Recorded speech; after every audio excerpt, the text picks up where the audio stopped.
하나님의 말씀은 지난주에 이어서 마태복음 24장 37절에서 44절 말씀이 오늘 본문의 말씀이 되겠습니다. 신약성경 제가 가진 성경 42페이지에 마태복음 24장 원래는 사실 29절부터 읽어야 되는데 너무 길어서 제가 좀 본문을 좀 축약을 했습니다. 우리 마태복음 24장 37절에서 44절 다 찾으신 줄 알고 우리 함께 우리 합독하시겠습니다. 노아의 때와 같이 인자의 임함도 그러하리라. 홍수 전에 노아가 방주에 들어가던 날까지 사람들이 먹고 마시고 장가들고 시집가고 있으면서 홍수가 나서 그들을 다 멸하기까지 깨닫지 못하였으니 인자의 임함도 이와 같으리라. 그때 두 사람이 밭에 있음에 한 사람은 데려가고 한 사람은 버려둠을 당할 것이요 두 여자가 맷돌질을 하고 있음에 한 사람은 데려가고 한 사람은 버려둠을 당할 것이니라. 그러므로 깨어 있으라. 어느 날에 너희 주가 임할는지 너희가 알지 못함이니라. 너희도 아는 바니 만일 집주인이 도둑이 어느 시각에 올 줄을 알았더라면 깨어 있어 그 집을 뚫지 못하게 하였으리라. 이러므로 너희도 준비하고 있으라. 생각하지 않은 때에 인자가 오리라. 아멘. 그래서 저는 오늘 우리가 같이 합독한 그 마태복음 24장 오늘 37절에서 44절 본문의 말씀을 가지고 제가 오늘 설교 제목을 이렇게 달았습니다. 우리 함께 읽어보겠습니다. 생각지 않은 때에 오리라. 오늘 핵심이에요, 여러분. 생각지 않은 때에 오니까 우리 어떻게 해야 되는지에 대해서 오늘 예수님이 말씀을 하고 계십니다, 여러분. 우리가 지금 이제 오늘까지 3주에 걸쳐서 종말에 있을 징조에 대해서 우리가 지금 말씀을 계속 듣고 있습니다, 여러분. 근데 사실 이 종말에 대한 징조나 이런 것들 여러분 우리 다 알고 있어야 될 내용이에요. 왜요? 반드시 100% 종말이 오기 때문입니다, 여러분. 여러분 어떤 거는 50대 50 올 수도 있고 안 올 수도 있고 이런 것 같아도 여러분이 준비하잖아요. 내가 나이가 들어서 치매 걸릴 수도 있고 안 걸릴 수도 있고 여러분 그래서 뭐 그런 것들도 걱정하면서 가능하면 안 걸리려고 하고 또 어떤 부분도 그래. 이럴 수도 있고 저럴 수도 있을 것도 여러분 준비하시잖아요. 근데 이것은 반드시 100%가 옵니다, 여러분. 그렇기 때문에 여러분이 사실 이걸 다 알아야 돼요, 여러분. 그래서 제가 저번에 말씀을 드렸잖아요. 제자들이 세상의 종말과 주님 오실 때 어떤 일이 있냐고 질문한 게 너무 감사하다고.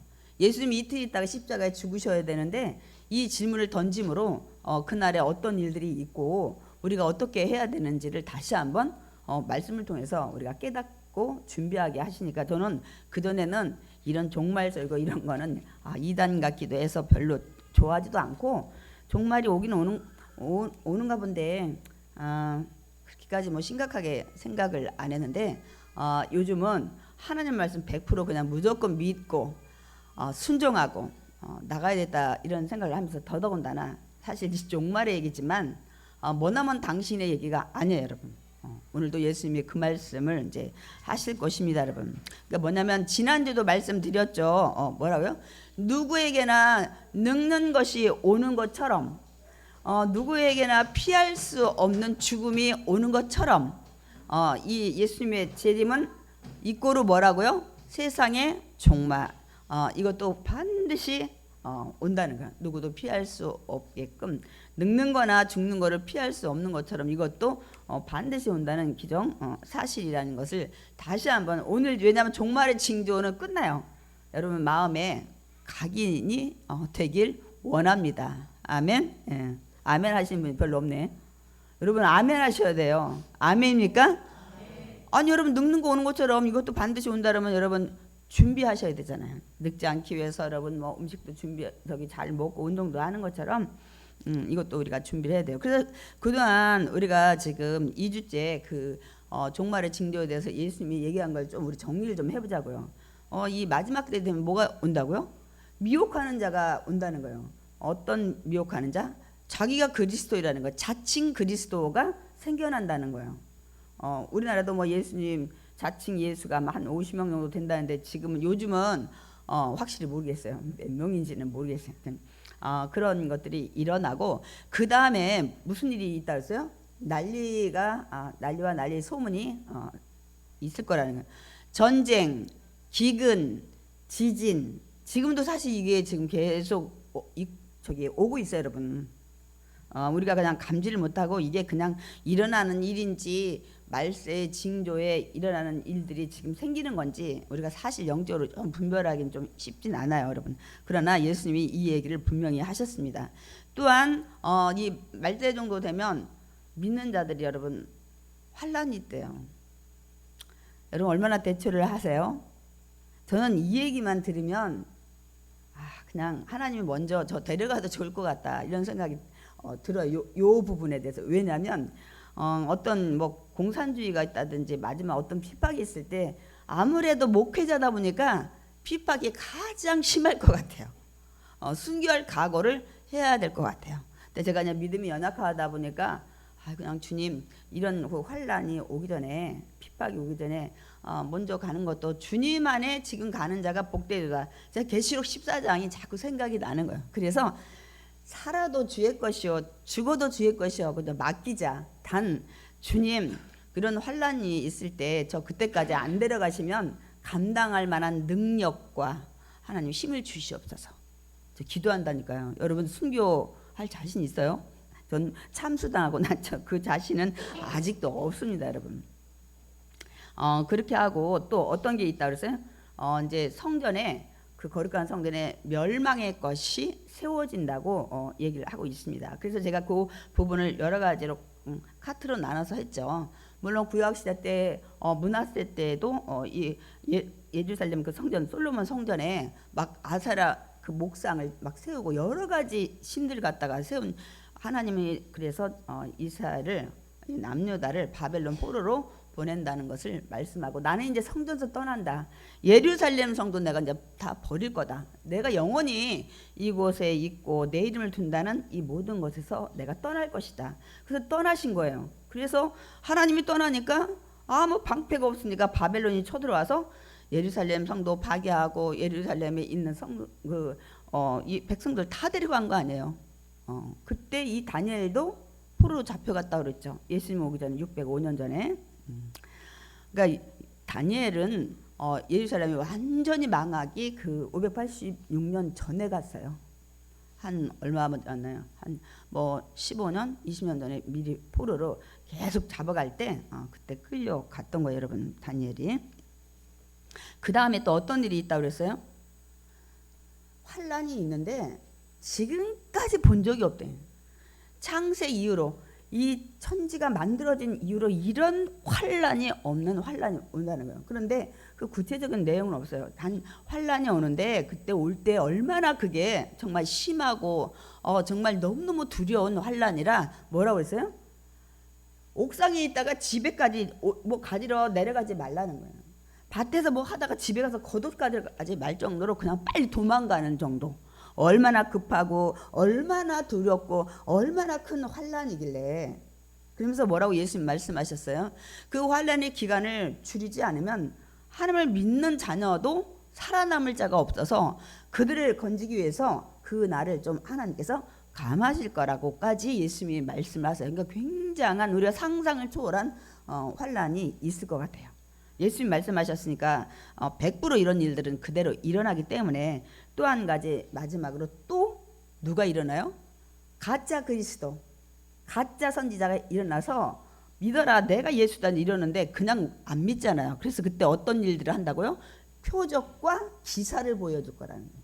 이제 그냥 안 믿으니까 막 정말 하늘에서 불을 내리든지 안진뱅이를 벌떡 일으키든지 뭐 암 환자가 갑자기 피를 막 쏟아가지고 다 낫는다든지 어쨌든 이런 것들을 해가지고 이 하나님 믿는 자녀들을 유혹할 거라는 거예요.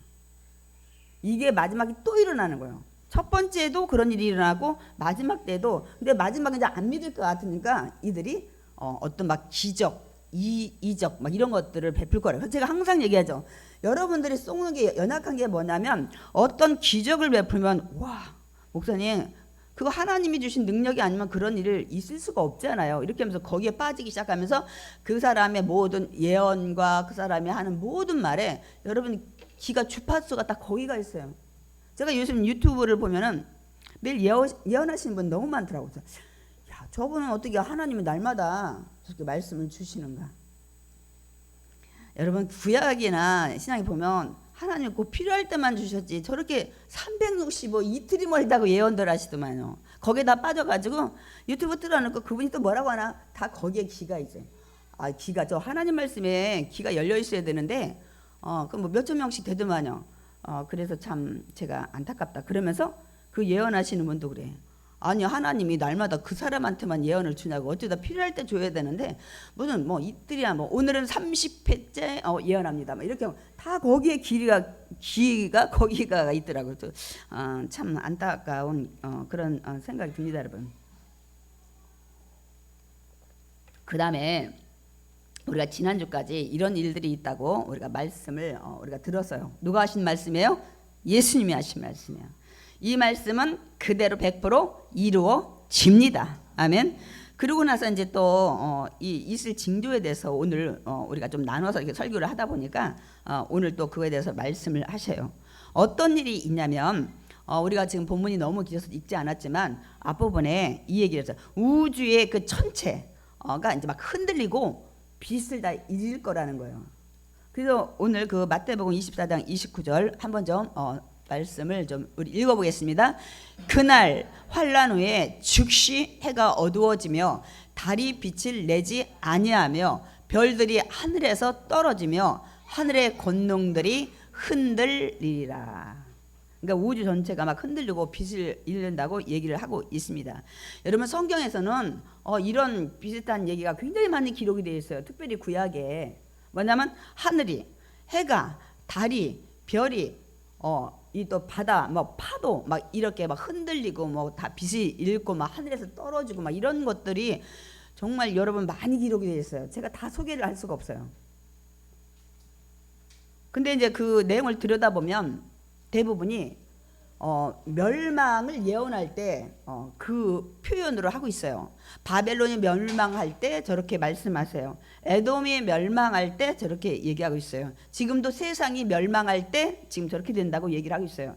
대부분이 막 빛을 잃고 별이 떨어지고 막 해가 검은 색으로 변하고 다 거의 그 멸망을 예언할 때 그 표현을 하고 있습니다, 여러분. 그러니까 이런 표현은 대부분이 멸망을 예언할 때 사용했으니까 멸망이 온다는 것을 말씀하고 있는 겁니다, 여러분.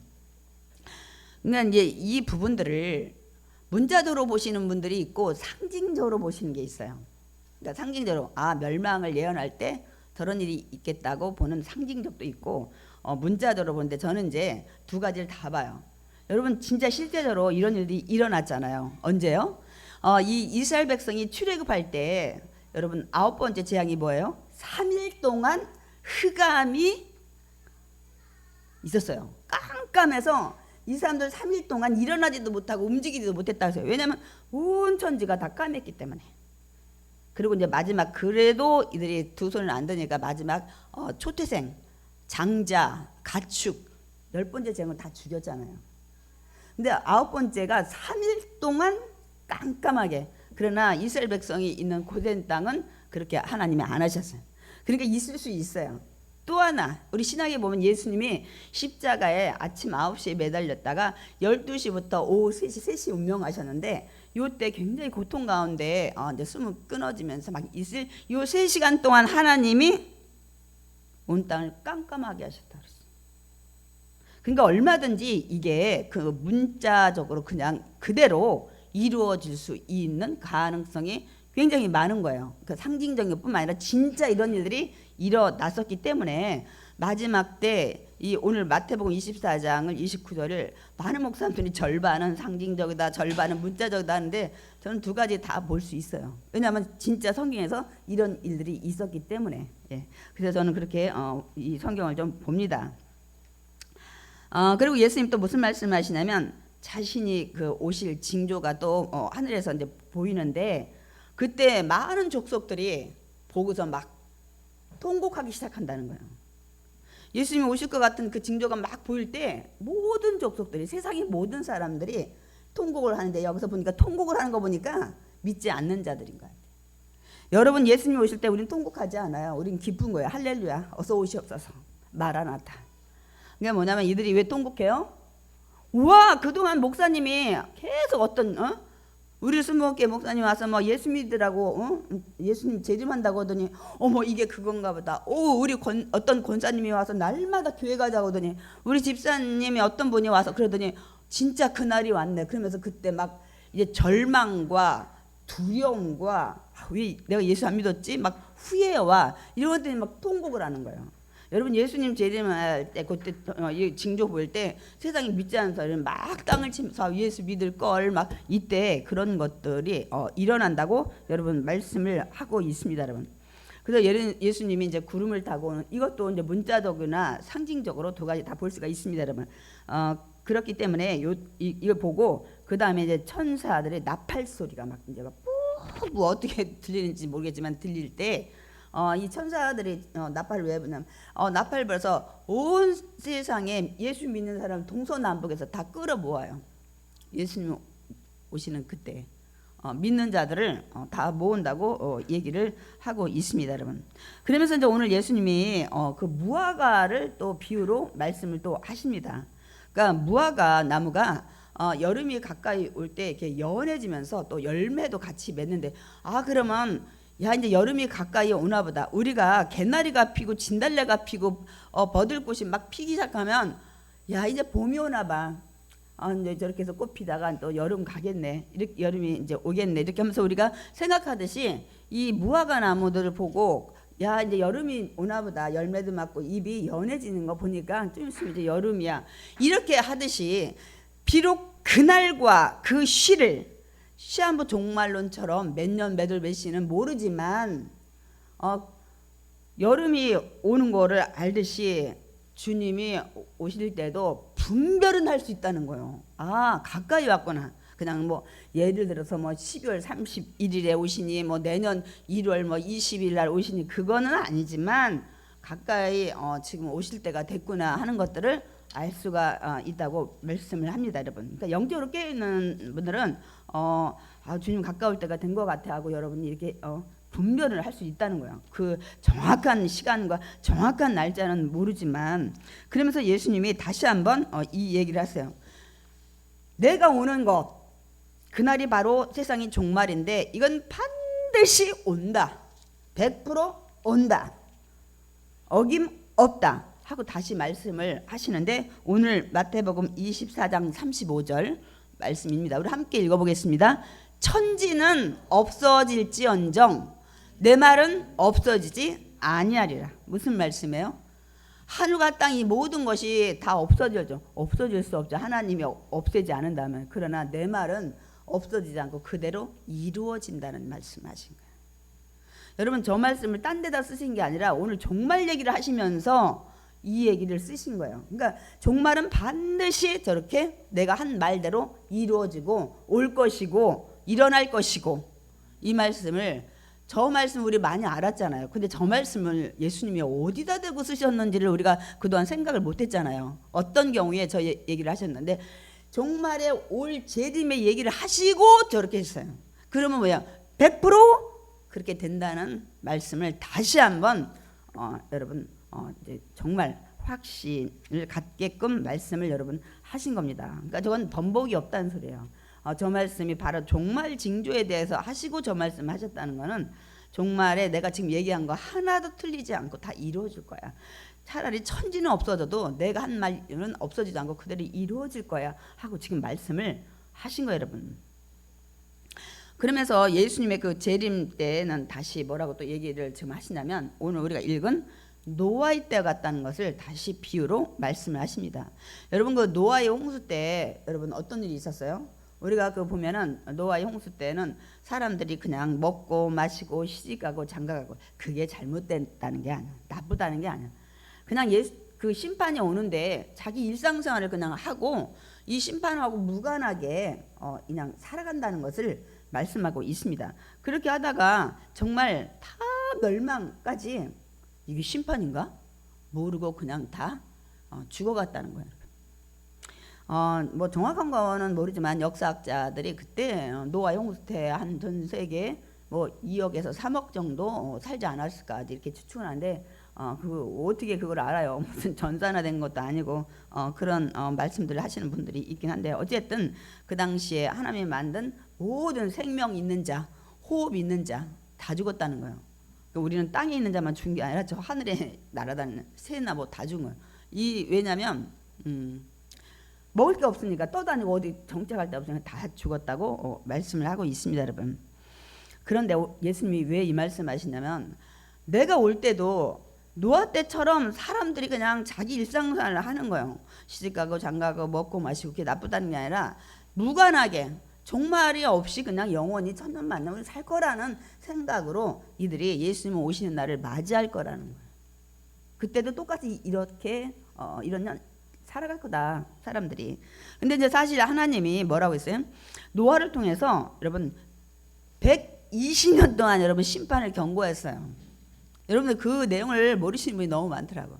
노아가 배를 몇 년 동안 지었어요? 120년 동안 지었는데 여러분 120년 동안 노아가 배를 지면서 사람들한테 분명 복음을 전했을 거예요. 심판이 있다. 그리고 사람들도 와서 그럴 거 아니에요.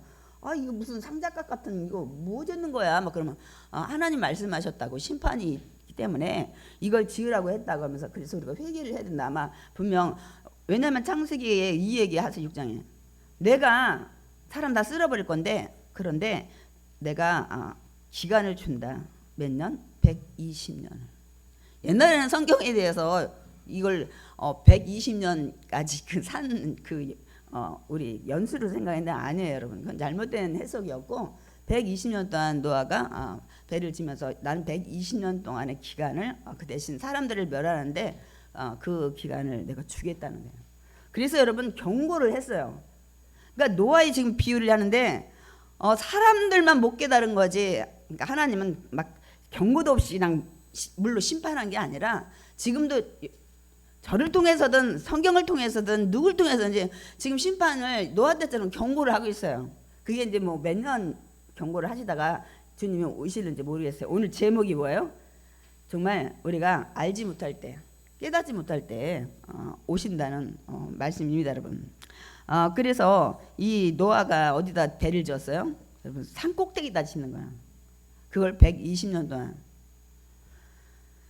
그러니 사람들이 와서 노아가 120년 동안 산에 오르락내락 오르락하면서 배를 질 때 사람들이 어떤 생각을 했을 것 같아요? 노아한테 가서 당신 지금 뭐해요? 아니야 배집니다. 이 배를 저요. 왜 산 꼭대기에다 배를 지금 짓고 있습니까? 그러면 하나님 하신 말씀 그대로 노아가 전했을 거예요. 그런데 홍수가 난다는 얘기를 분명 했을 거예요. 홍수가 난단 말이에요. 그래서 그렇게 홍수가 나서 비가 많이 짜서 이 산꼭대기까지 해서 이 배가 뜬단 말이요? 막 이렇게 물었을 거예요, 여러분.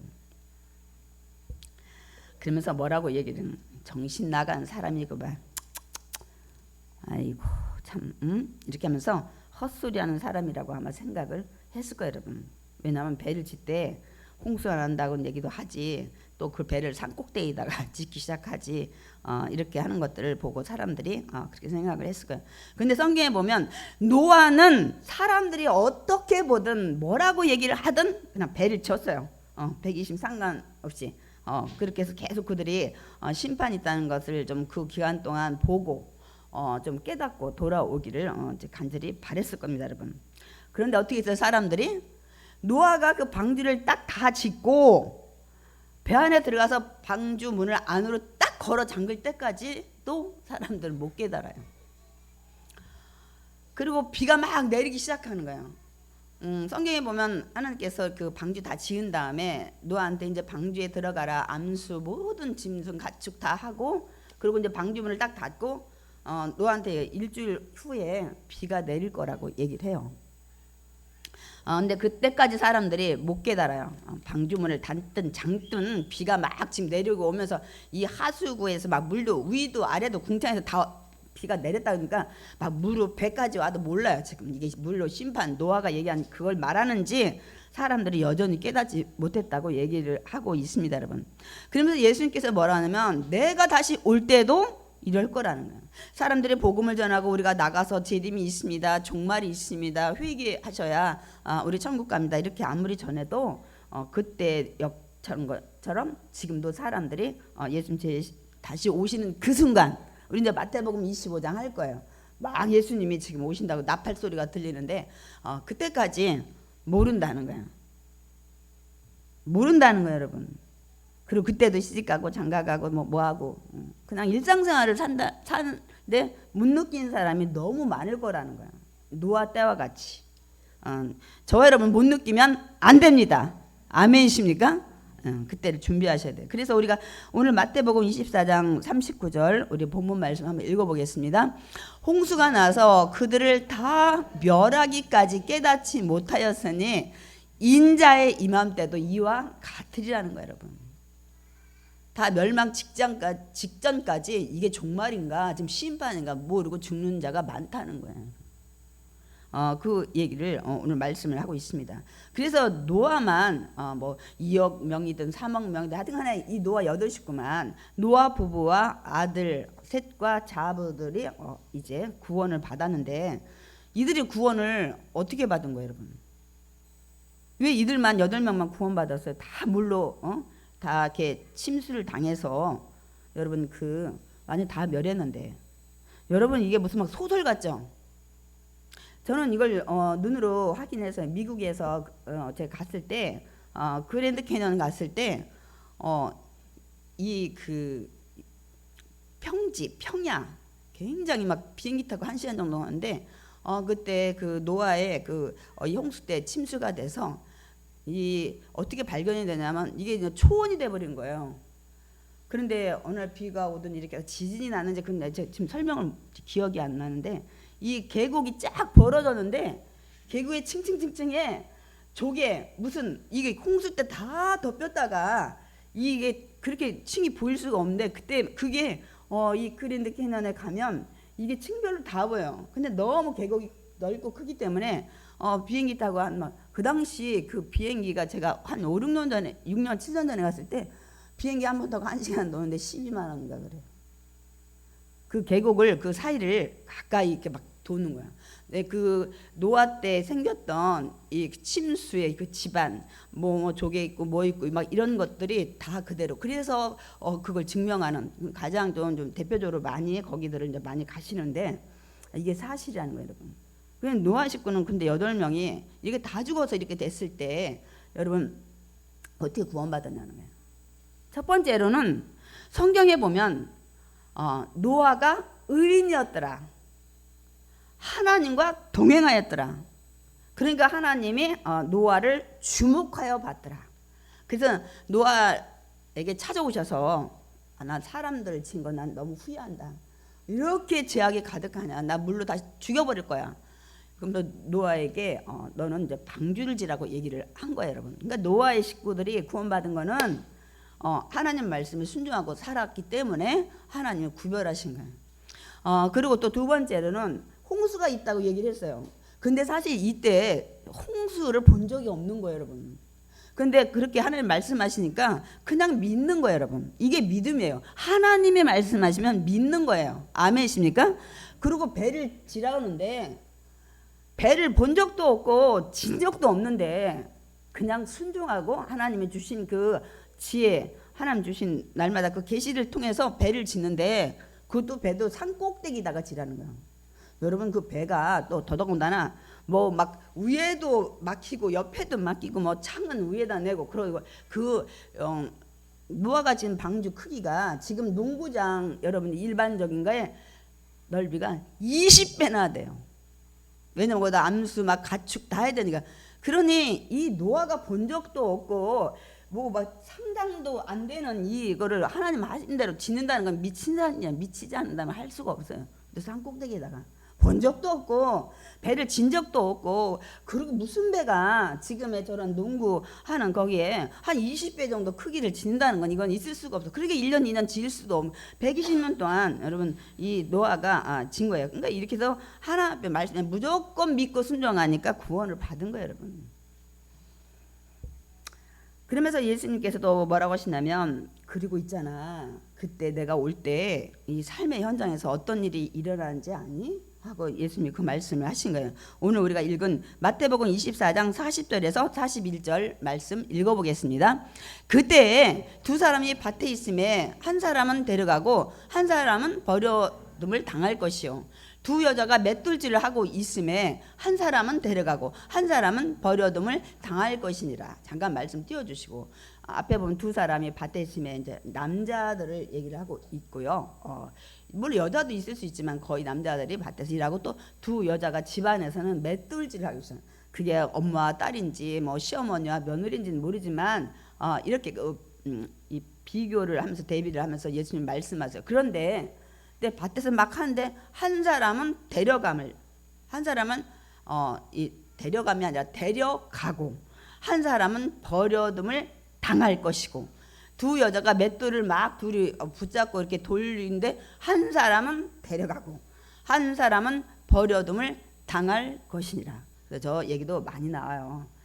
그 데려간 사람이 심판 받으라 먼저 데려갔다, 뭐 남은 사람이 구원받는다. 근데 저는 자세히 저 말씀을 보면, 아니 구원받는 사람은 데려가고 한 사람 버려둠을 당했다 있잖아요. 왜 구원받을 사람은 버려둠을 당하겠어요?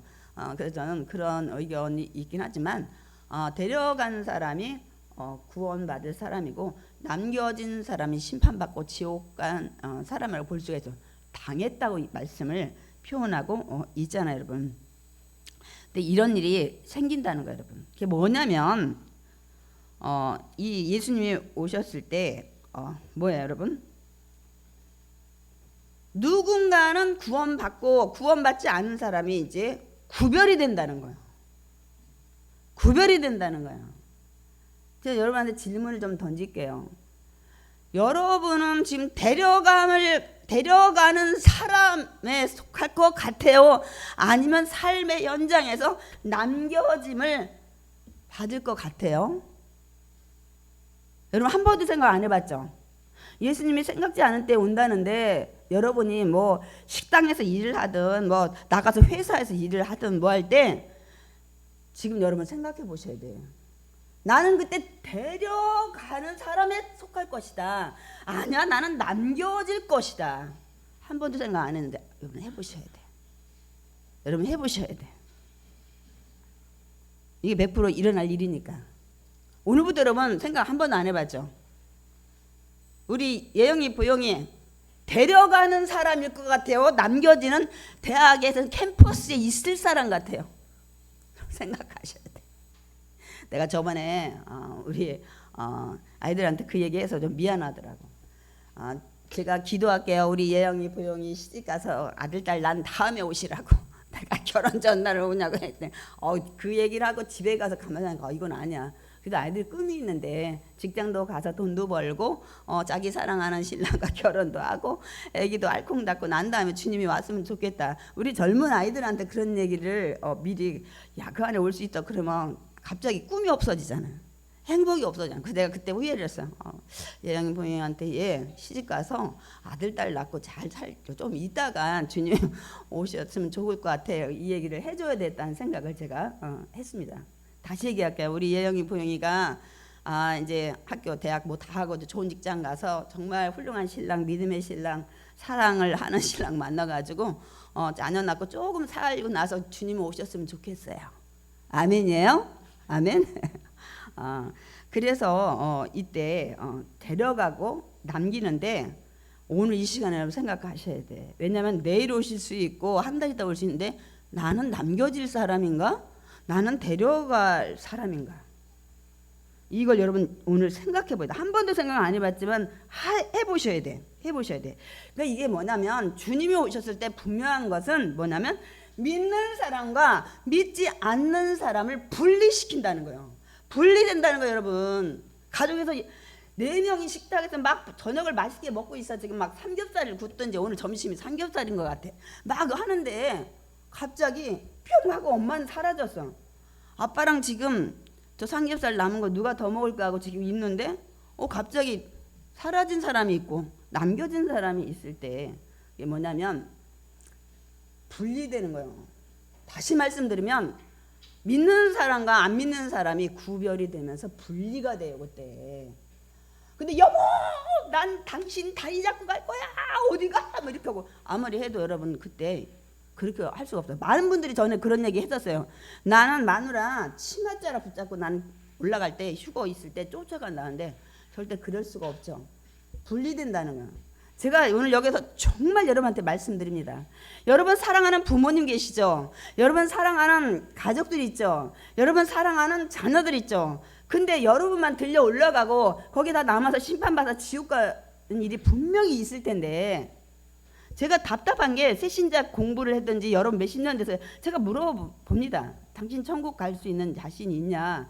근데 천국 간다 지옥 간다 생각도 없는 거야. 그냥 교회 나와서 윤리적이고 도덕적이고 막 내가 비전과 꿈을 주는 막 이런 설교를 막 듣고 싶지, 난 천국 지옥 생각해 본 적도 없고 고리타분하다고 생각하시는 분이 있어서 내가 너무너무 한심스러운 거예요. 왜냐면 주일날 누가 종말 설교를 해요. 주제 설교할 때 저도 이렇게 강의 설교 쭉 나가다 보니까 이게 건너뛸 수 없으니까 하고, 또 그리고 저는 옛날에는 그랬지만 지금 너무 감사해요. 이걸 짚고 넘어갈 수가 있으니까.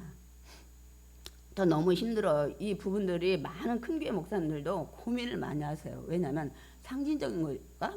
문자적인 걸까? 다 다른 소리 하시니까 정말 주님이 와보셔야 되니까.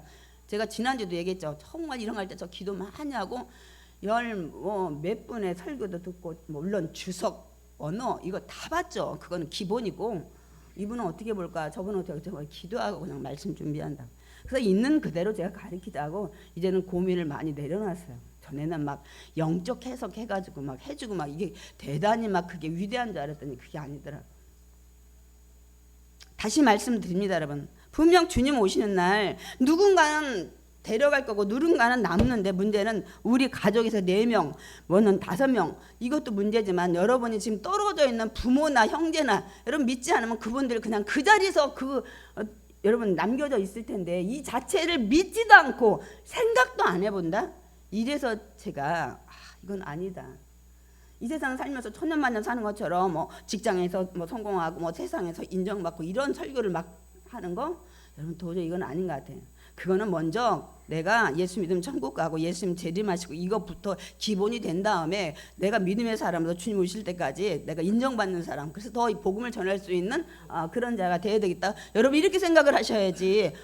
그거 하나도 안 가르쳐가지고 매일 그런 설교에 막 여러분이 빠져 있으면 안 될 것 같아요. 일단 여러분은 주님 오시면 데려가는 사람, 남는 사람. 나는 데려가는 사람일까? 남는 사람일까? 그리고 그때 분리가 되는데 나만 가고 우리 부모는 고생하다 지옥 가고.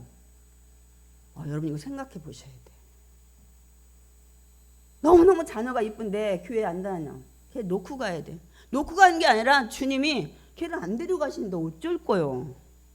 제가 분명 말씀드립니다. 그러다 보니까 여러분이 이 말씀을 지금 다 안다면 여러분이 가족 구원을 위해서 여러분이 목숨 걸고 막 이렇게 기도하고 지금부터 권면하고 어떻게 해서 전도할까 여러분 고민 많이 하게 돼요. 알지 못하니까 전도도 안 하지, 고민도 안 해. 그냥 나 혼자 다니면 돼.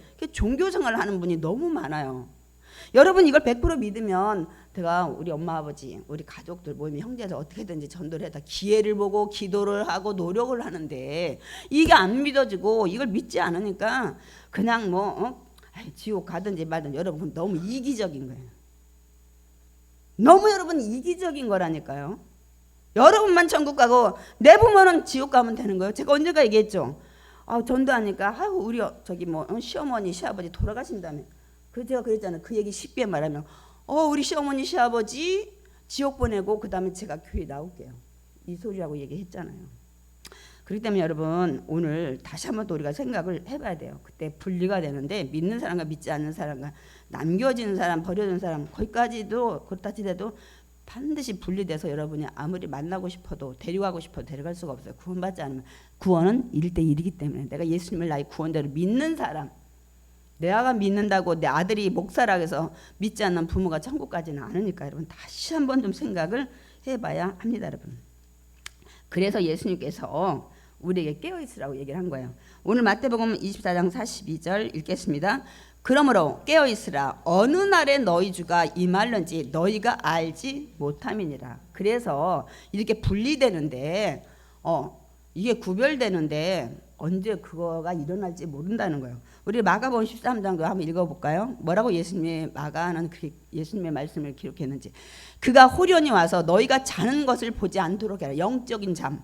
깨어있으라. 내가 너희에게 하는 이 말은 모든 사람에게 하는 말이라. 다 해당되는 말이에요.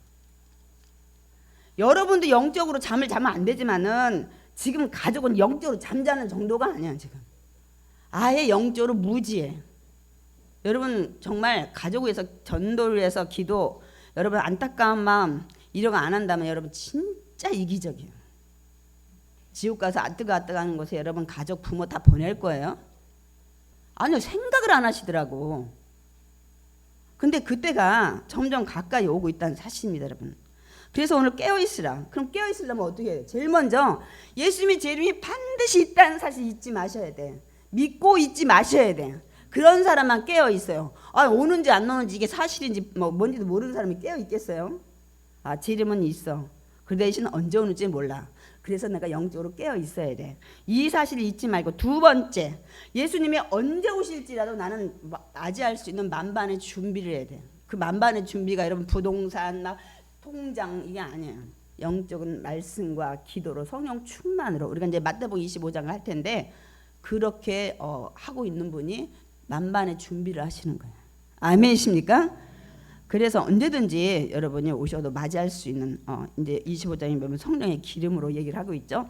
우리 베드로후서 3장 12절, 골로새서 4장 2절 읽겠습니다. 거룩한 행실과 경건함으로 살면서 하나님의 날, 재림의 날이 임하기를 바라보고 간절히 사모하라 했잖아요. 정말 사모해야 돼. 근데 많은 분들은 좀 더 있다고 왔으면 좋겠어. 시집가고 장가가고 여행도 가고 놀고 쾌락 다 하고 그 다음에 주님 오셨으면 좋겠어. 근데 그거보다 더 좋은 천국이 있어요, 여러분. 그 다음에 우리 골로새서 4장 2절 읽겠습니다. 기도를 계속하고 기도에 감사함으로 깨어있으라. 이게 지금 깨어있는 거예요. 근데 여러분 문제 있어도 기도하러 안 오대요. 그 문제를 다른 방법으로 푸시려고 하더라고요. 저 좀 가르쳐줘요. 하나님 외에 문제 해결할 수 있으면 여러분 벌써 해결을 했죠. 그런 문제도 있어요. 그러나 물질로도 안 되고 뭐로도 안 되고 할 때는 하나님한테 와야 되는데 왜 안 와요? 그 문제. 여러분 문제 계속 이기고 갈 거예요, 여러분. 정말 여러분 주님 앞에 나와서 늘 감사함으로 깨어있기 바랍니다. 아멘. 그리고 오늘 성경에 예수님이 또 한 번 짚은 게 있어요. 깨어있으려면 때를 따라 말씀을 양식을 먹이는 자와 함께 해야 돼요. 그러니까 목회자가 이런 걸 가끔 얘기해줘서 깨어있게 해야 돼요. 이 얘기도 안 하고 매일 세상에서 성공한다, 어떻게 한다, 비전 주고 꿈 주고 이것만 해서는 안 돼요, 여러분. 그래서 오늘 예수님이 그 얘기 한다니까요. 종이 둘이 있는데 다시 말하면 여기 종이 목회자인 거예요. 때를 따라 양식을 그때그때마다 적절하게 주는 종이 있고 그렇지 못한 종이 있는데 그렇지 못한 종 내가 언제든지 오는데 우리가 밑에 우리가 앞에 그 바리새인 서기관 있잖아요. 외식하는 자요. 지옥 갈 거라고 얘기했는데 나 똑같이 너 지옥 보낼 거라고 오늘 뒷부분에 그 말씀을 하고 있어요. 우리가 다 읽지는 않았지만. 그래서 여러분 가끔 이렇게 듣기 싫고 힘들어도 여러분 들으셔야 돼요. 다시 한번 또 깨닫고 다시 한번 생각하고 다시 한번 무릎을 세우고 여러분 이것이 굉장히 필요합니다. 그래서 오늘 마태복음 24장 45절 46절 말씀 읽어보겠습니다. 충성되고 지혜 있는 종이 되어 주인에게 그 집 사람들을 맡아 때를 따라 양식을 나누어 줄 자가 누구냐? 목회자를 지금 얘기하고 있죠. 주인이 올 때 그 종이 이렇게 하는 것을 보면 그 종이 복이 있으리로다. 근데 그렇지 않은 종은 어떻게 된다고 그랬어요? 우리 마태복음 24장 50절에서 51절. 생각지 않은 날 알지 못하는 시각에 그 종의 주인이 이르러 엄히 때리고 외식하는 자가 받는 벌에 처하리니 거기서 술 피우며 이를 갈리라. 저는 저 종 되고 싶지 않아요. 그래서 여러분한테 있는 대로 가르치고 여러분한테 정말 경각심을 여러분 듣기 좋든지 안 좋든지 좀 전합니다, 여러분. 오늘 그 얘기를 예수님이 마지막으로 하십니다. 그래서 이제 오늘로써 그 종말에 나타날 징조에 대해서 오늘 이제 말씀을 세 차례를 통해서 이제 말씀을 마치는데 우리 복잡하게 여러 가지 했어요. 3주에 걸쳐서. 말씀의 핵심이 뭐예요? 뭘까요, 여러분? 예수님이 언제 오고 어떻게 오고 뭐 어디서 오고 뭐 올 때는 뭐 이런 난리가 있는 막 뭐 지진이 있고 뭐가 다 중요해요, 물론. 근데 그게 중요한 게 아니야. 이 핵심은 간단히 말하면 주님은 100% 오신다는 거예요. 아멘이십니까? 뭐 언제 오고 어떻게 오고 몰라도 돼. 주님은 오신다. 근데 오시는 날이 언젠지 모른다. 그래서 제가 생각지 않은 때에 오신다. 오늘도 말씀해요. 그러니까 깨어 있으라는 거예요. 아주 간단히 마태복음 24장 종말 징조 뭐 구름 타든 뭐 타든 뭐 나팔을 불든 다 좋은데 오신다 100%. 근데 그날을 모른다. 그래서 생각지 않을 때 오니까 준비하라는 거예요. 아주 간단합니다, 여러분. 다른 거 막 여러분 복잡하게 이 부분도 알아야 되지만 정말 이거는 놓치면 안 됩니다. 아멘이십니까? 마태복음의 이 마지막의 핵심은 뭐라고요? 예수님 반드시 오신다. 근데 그때가 언제인지 모른다. 그래서 깨어 있어야 된다. 오늘 제가 설교가 길어서 얘기를 안 했지만 도둑 얘기를 합니다. 이 도둑 올 때 모르지 않냐? 그러면 네가 도둑 맞지 않으려면 깨어 있어야 될 거 아니냐? 이 얘기를 여러분 비유를 하는데 제가 그 얘기는 좀 뺐습니다, 여러분. 결론. 여러분이 하나님을 나의 아버지로 예수님을 나의 구원자로 믿는 것처럼 예수님의 재림도 똑같이 믿으시기 바랍니다. 아멘. 확신 있게. 그래서 예수님의 그 재림 종말에 그 신앙이 약해지면 여러분 신앙이 나태해지고 뜨겁지 않아요. 그래서 오늘 이 누가복음 21장 제가 34절을 준비했는데 한번 보세요. 너희는 스스로 조심하라. 그렇지 않으면 방탕함과 술 취함과 생활의 염려, 매일 인생 걱정에 자녀 걱정, 대학 걱정, 결혼 걱정, 집 걱정, 돈 걱정, 질병 걱정 하다가 마음이 둔화해져서 주님 오시고 안 오시고 관심도 없어. 뜻밖의 그런데 그날이 덫과 같이 너희에게 임하리라. 아멘. 여러분 깨어 있어야 되는 거야. 우리가 살다 보면 이 종말에 대한 신앙 없다 보면 막 지금 결혼시켜야 되고 뭐 집 사야 되고 뭐 대출 갚아야 되고 뭐 어쩌고 저쩌고 하다 보면 우리가 그거를 무시하거나 잊어먹을 때 많아요. 근데 그날이 온다는 거예요. 제가 그 얘기하는 거예요, 여러분. 내가 잠깐 방심할 때 그날이 재림의 날일 수가 있다는 거예요, 여러분. 그래서 항상 깨어 있어야 돼. 빚 갚고 좀 안정되면 목사님 교회 갈게요. 뭐 어쩔게요. 근데 그날이 오시면 어떡할 거예요? 준비를 못하면 여러분. 그래서 마지막 여러분이 그 종말 신앙을 가져야만 신앙을 나태하게 여러분이 게을러지지 않아요. 그러니까 어떻게 생각해야 되냐면 제가 결론 내린 거예요. 내 인생에 사는 날에 예수님이 오실 것이라는 생각을 가지고 사셔야 돼. 그래야 깨어있게 돼.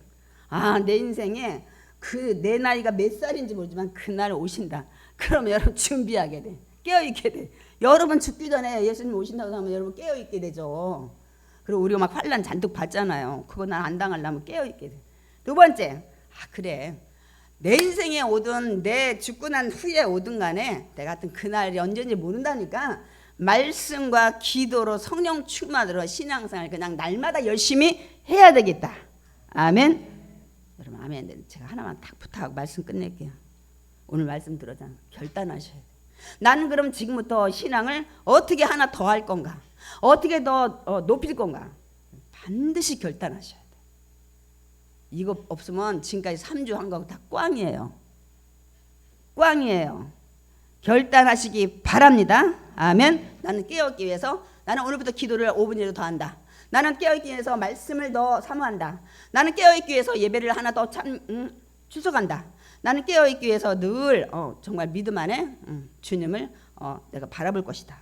이걸 여러분 반드시 하셔서 영적으로 깨어있어서 우리 다 같이 나팔 부는 날 여러분 다 올려 가시기 바랍니다. 아멘.